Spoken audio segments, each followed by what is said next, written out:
Yo, what is up? Joshua Casper back at you with a video tutorial. Today we're going to take a deep dive into thermal from output. This is one of my favorite new VST plugins for 2020. It is saturation and distortion and so much more than that. And if you even just flip through the presets, there are over like 100 presets inside of here. I mean, even the preset menu looks insane, but if you just jump in here to drums and stuff, the presets just make everything sound better right out of the gate. Never mind the amount of control you have back here inside of the edit page. So in this video, I'm not going to be playing you any presets. I'm going to actually show you everything you need to know to the best of my knowledge, obviously, about this plugin. So let's just go ahead and jump right in. This is kind of the performance page. We have an XY pad that's circular. Those correspond to the two macro knobs. I don't have anything mapped to those, but if you have an XY like a chaos pad, this is great for that. Or if you're just trying to find the right sound, you can easily map things to these macros and then from there go ahead and tweak it out using this thing. And it just looks amazing. This thing updates depending on the type of saturation to distortion you use. You're going to see that in a minute. Dry wet down here. You can lock it down.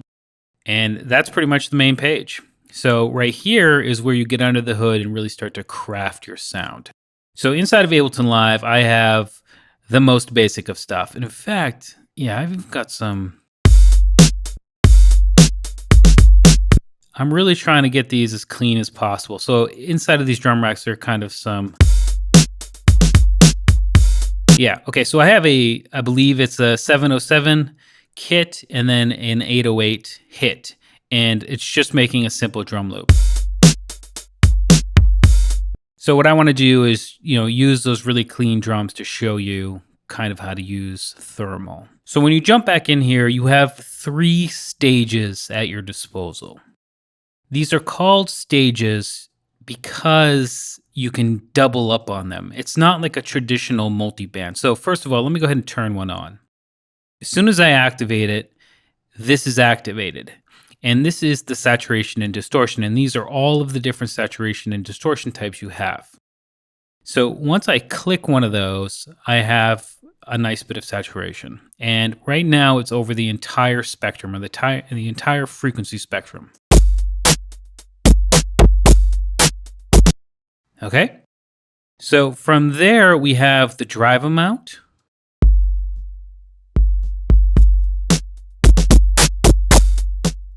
And the output volume.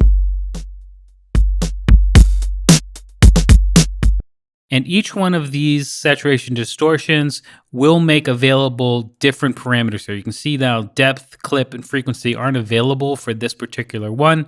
But if I cycle through, for example, linear sine now has depth control.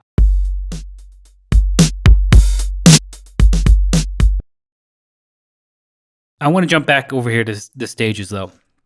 So as I was saying, it's multi-band because if I click up here and I can click and drag and drop, or I can just use the sliders down here, I can focus in on an area. So like right here is the snare, for example. If I click and just scoot that over while it's playing,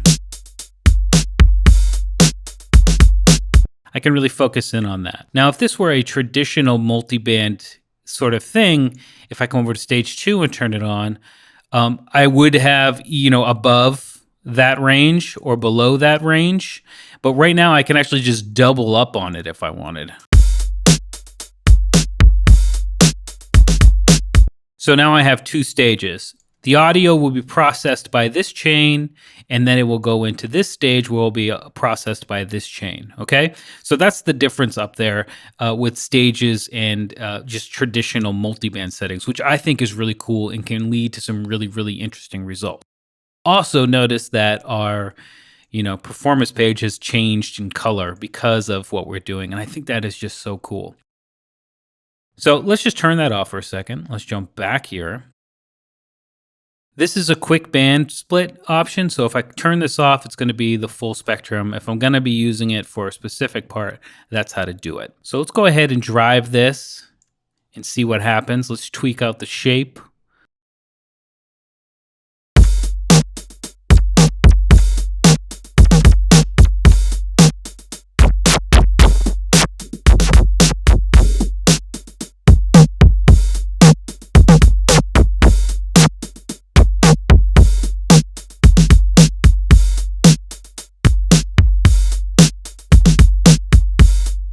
You hear how much better it sounds already? It's just so cool. It's so cool. It's so cool. So that's the basics here. After it runs through this, which is where, the main focus is distortion, saturation, coloration, you jump into the next, and this is an effects insert. If I click down here, these are all the different effects I can have per stage. So you get one effect per stage. So if I come in here and let's do something like, what might be fun on a snare? A reverb. If I turn it on, and we can solo the stage.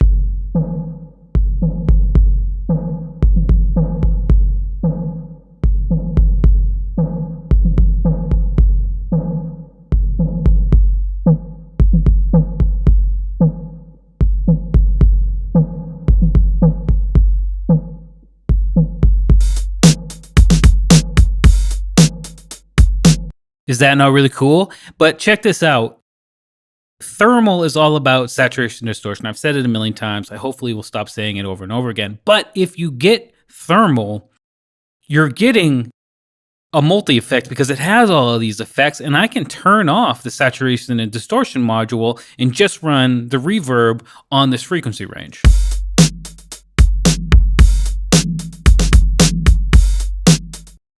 So that's one of the coolest things I think about plugins like this is, they aren't cheap and their designated purpose they obviously really excel at. But when you cop them for that price with that price tag, usually, and especially in this case, you're getting much, much more. You're getting a reverb, a frequency shifter, a phaser, a filter.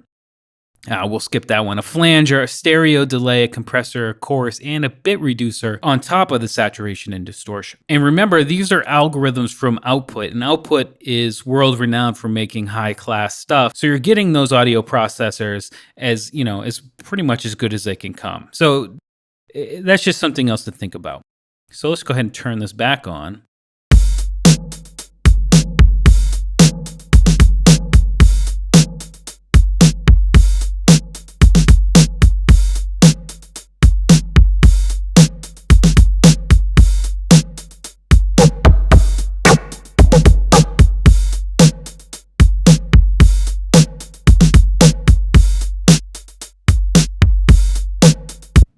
So that is so cool. So I'm still on stage one here, and the band is all the way over to here as well. We have a width control. So it's really not going to work well on just kind of honing in on this particular snare. So what I'm going to do is actually come over to 2, turn that on, and let's just go ahead and run the entire spectrum. Or actually, let's turn it on and run it up pretty high though, but maybe above where that snare is. And again, let's turn something on, something nice. Light shaper sounds good. Okay, so I just went ahead and turned off that first stage. Now I'm going to just be focusing on the higher end of the spectrum, and we can come over here and turn on the width control. And this has 2 parameters. It has the sides and the width. And as I move them, it shows up over here, and if we listen,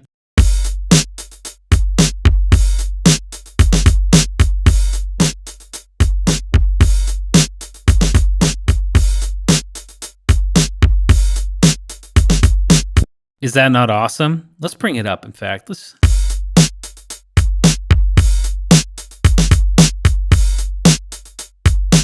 So not only do we have that width control on a per stage basis, we also have a tone control.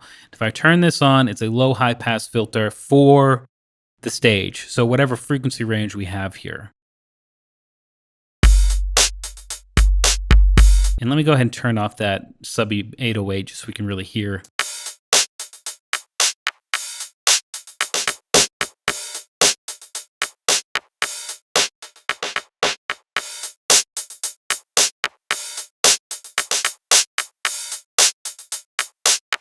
So the reason why this is here is when you introduce saturation and distortion, you're going to be introducing frequency content.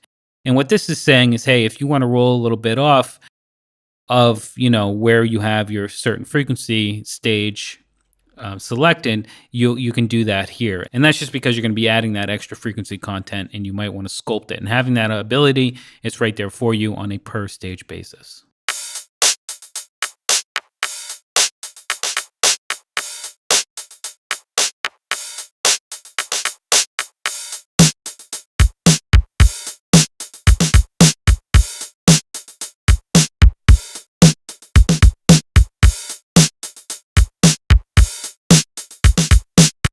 Very, very cool. So let's turn one back on and let's focus in on the kick instead of that snare.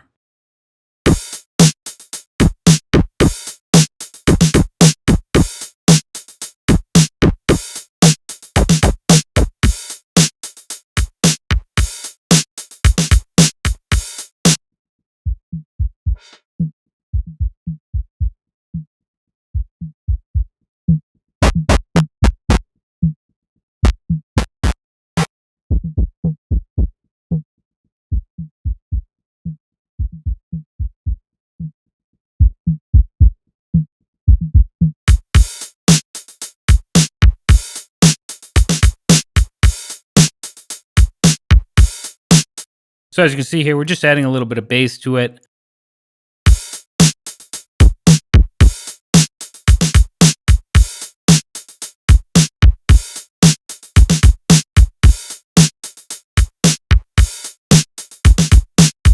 And there's just so many different ones to choose from.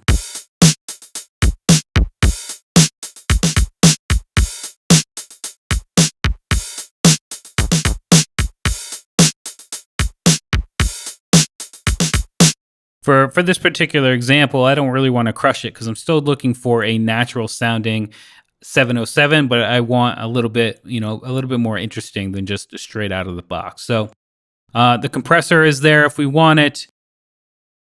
Let's see if there's anything that might be good for the particular, the kick. No. So I'm just going to go ahead and turn that off. Obviously width, it might even be helpful to come in and make sure it's right in the middle.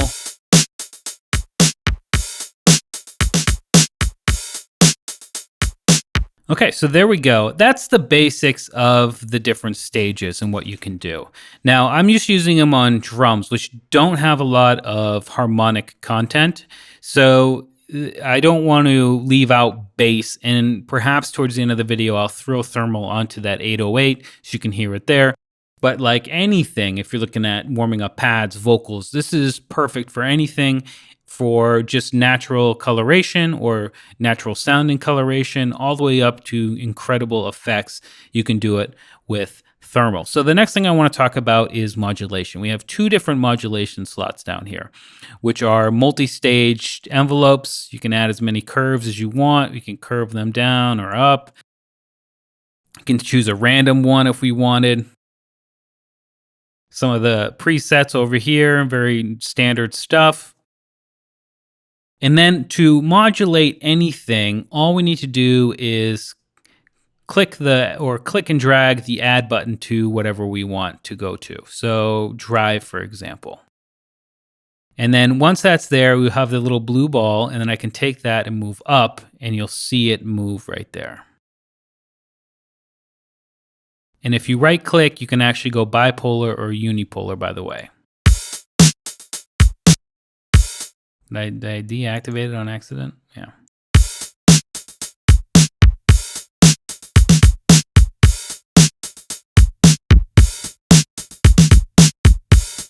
So we're just modulating the drive of this light shaper right here. It's very, very cool.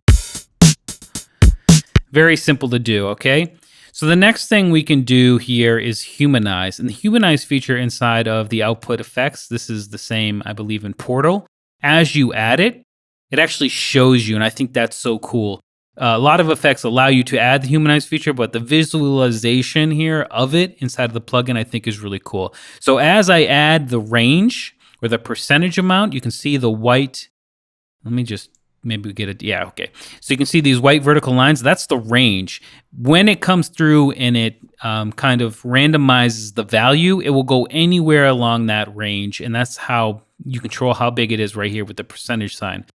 And then the blue line is the kind of guide, and then the humanization feature is the actual light colored one that will happen anywhere along the different points that you put in. And as I put them in, it will happen. And it just looks so cool. And, humanization is very, very important to a lot of people. And having it visualized like that is it's just icing on the cake. You know what I mean? It's not necessary. It's not doing anything, but it is kind of showing you what's happening with that feature. And I think that is super cool. So it's the same way with the other one down here. It's just you have two different modulation sources, so you can have two different shapes to affect different things. I also want to point out that you can actually modulate the frequency cutoff position for the different stages. So if I click this and then drag it onto high, for example, here, and then put it up, you can see that that's now fluctuating over time. And this is essentially moving this, and that the light gray line is where it's moving. Okay, so we're well on our way here. We've got how to modulate, and it's the same thing with the macro knobs. If you want to send anything to a macro knob, you just take the plus button and you put it wherever you want. So if I want to make this particular macro like really to destroy it, I can add it here. It's going to give me the color coding. It's going to put it over here, and again, I can really push it up like that. And as I move it, you can see that that white line is actually moving, and that's the kind of purpose there.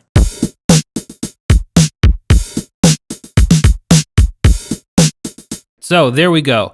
Now it's very cool to have this here as you start building your macros out. If I'm going to start adding these to effects and whatnot, having this here and being able to play around with it is just a good way so you don't have to bounce back and forth. However, it is hiding some other menus. And right here in effects, we have two effects inserts, which are towards the end of the signal chain. So all of these effects are going to happen first, then they're going to pass through these. And again, we have the same effects processors right here that we can use. We turn them on, and then we can do whatever we want. So if I want to add a little bit of reverb for this,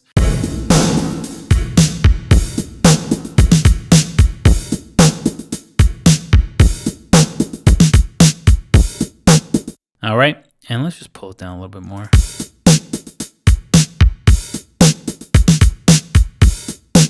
Very cool. So we can have two of those, and that's awesome. And if you come here to the master, we then have a master compressor with all of the, typical compressor settings. Again, we're talking about compressor algorithms from output. So you're getting a compressor too on top of everything else. And then you have master high pass and low pass cutoff filters if you just really want to trim off some of the grit at the top, for example.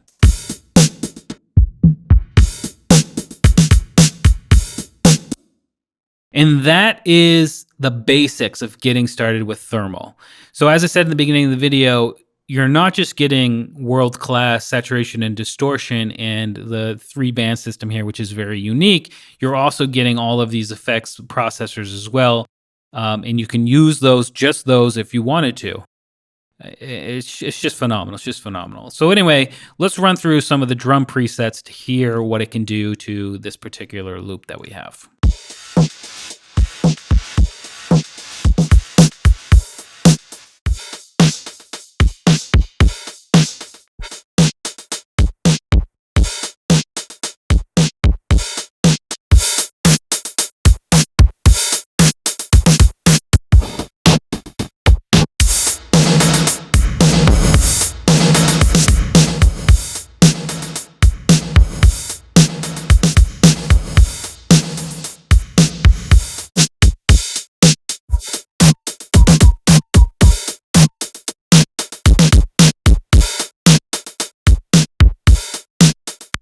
Okay, so let's just pick that one, and let's put thermal onto this 808 bass hit.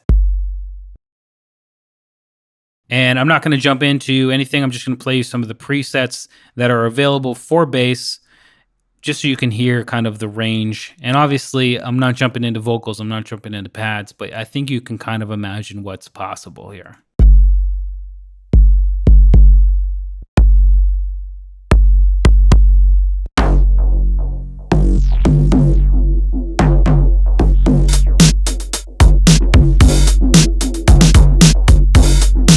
I mean, are you kidding me? That's so dope.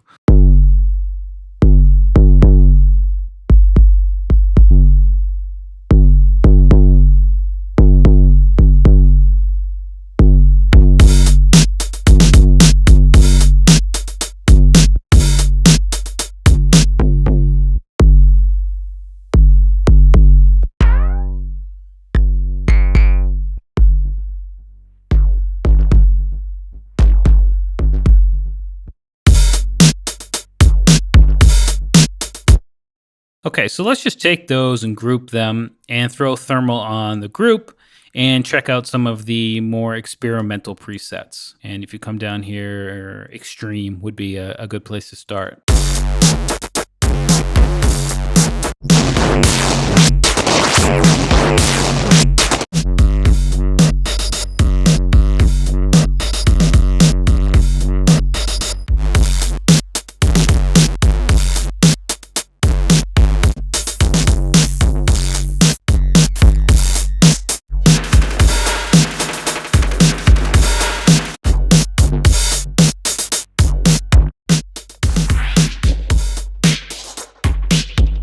Okay, so you can see how diverse sound settings we're getting from just a simple drum loop with an 808 bass hit. Let's check out a few more. Let's check out a few lo-fi, a few feedback effects, and a few rhythmic effects, and then wrap up the video.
Anyway, I just want to wrap up the video right there. I could do that all day. Some really, really cool sounds coming out of there. And I mean, remember what we started with, some very simple 707 drums with an 808 kick, and that's it. And then we're getting this kind of like robotic stuff in the end. I mean, it's just so powerful, and it's one of my favorites, as I said, of this year. And I just wanted to give you a brief introduction to how to get started using it on your tracks. Anyway, as always, links in the video description. I'm Joshua Casper. I hope you learned something, and I'll see you in the next video.